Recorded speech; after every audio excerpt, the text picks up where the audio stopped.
Following on from that, let's look at government performance. Now, South Africans have been losing faith around government performance on much the same issues as previously. What are they? Those issues include the fight against corruption, which actually received the lowest performance rating this year. Job creation also experienced a loss of about 10 percentage points. And the third one is economic management in general. So some key economic issues that the government is seen as doing very to fairly badly on that correspond, unfortunately, to some of the top priorities for South Africans. The top one being, of course, unemployment. And of course, bearing in mind what's been going on recently, education is also one of them. Yes, that's correct. Education has actually displaced corruption or handling corruption in the top 5 of priorities for South Africans. Whilst it was 6th in the last round of surveys, it's come up to number 4.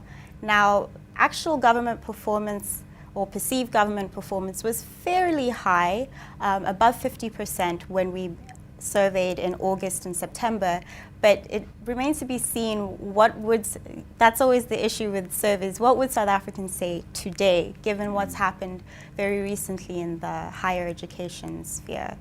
So that's why these surveys are always so interesting. It's not all doom and gloom. South Africans have scored South African government highly on issues like ensuring welfare payments are made to eligible recipients, food security, etc. What are some of the others? Some of those other issues that the government has seen as doing a good job include increasing access to basic healthcare services, maintaining roads and bridges, and also improving access to water and sanitation services as well. And perhaps the most relevant... Which I find hard to believe. Well, yes. Unfortunately, these questions are pretty generic, but it is possible to have a look at what the breakdown is by province to see if it differs. And well, what I would also say is one thing to be positive is that a majority of South Africans also think the government is doing well on uniting South Africans into one nation. And given that Reconciliation Day is coming up, and given that that is one of the key things that we stand for at IJR, we believe that's something to celebrate.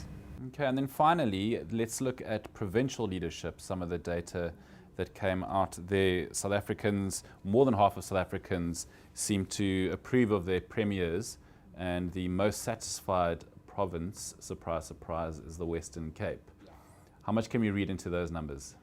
I think what we can see is that the levels of approval for Premier's performance has stayed stable from 2011, which seems to indicate that they're fairly insulated from the recent scandals and the issues going on now.